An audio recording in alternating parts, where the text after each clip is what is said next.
Pemirsa, penggerbekan mantan Sekwan Oku Selatan beberapa hari yang lewat yang sempat dibawa ke Polrestabes Palembang. Malam ini keduanya dibalik ke sementara waktu untuk proses penyidikan.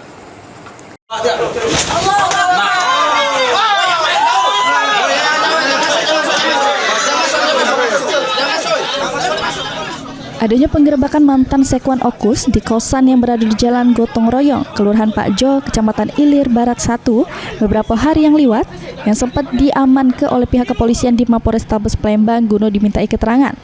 Kapolrestabes Palembang Hadi Sugihartono jelaskan, ini keduanya antara Jos Aherman sama Mariza Zulfiani, sementara waktu dibalik ke oleh pihak Satreskrim Polrestabes Palembang. Haryo nambah ke keduanya masih belum ditahan. Dirinya belum tahu secara pasti apa alasan penyidik. Cuma, menurut Haryo, hal tersebut bukan tindakan kriminal. Yang pastinya cuma penyidikan sederhana, terus peristiwanya jelas sama tindak pidananya jelas. Tidak ada alasan untuk tidak diproses oleh penyidik. Menurut Haryo, penyidikan terhadap Jos Aherman sama Mariza Zulfiani masih tetap berjalan. Cuma untuk melakukan penahanan tidak bisa langsung cepat, karena harus ada proses sama jingo ancaman pidananya apa.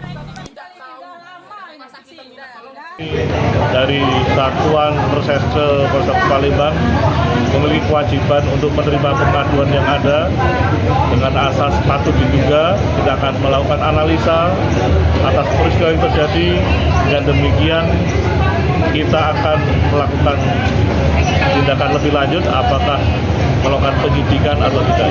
Bang, untuk pasangannya diamankan sementara ini, Bang? Sepengetahuan saya ada di Satuan Reserse ya. Kita memiliki kewenangan 1x24 jam untuk mengamankan seseorang yang diduga melakukan tindak pidana. Kemudian setelah itu kita pastikan statusnya apakah dilanjutkan tindakan upaya paksa penahanan atau tidak.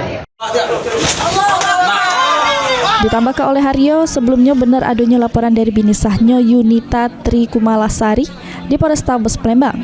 Keduanya masih juru proses. Kalau memang Jos Aherman sama Mariza Zulfiani ternyata bersalah, tentunya bakal dilimpah ke Kejaksaan Umum terkait pengaduan oleh bini sahnya. Suryadi, PAL TV.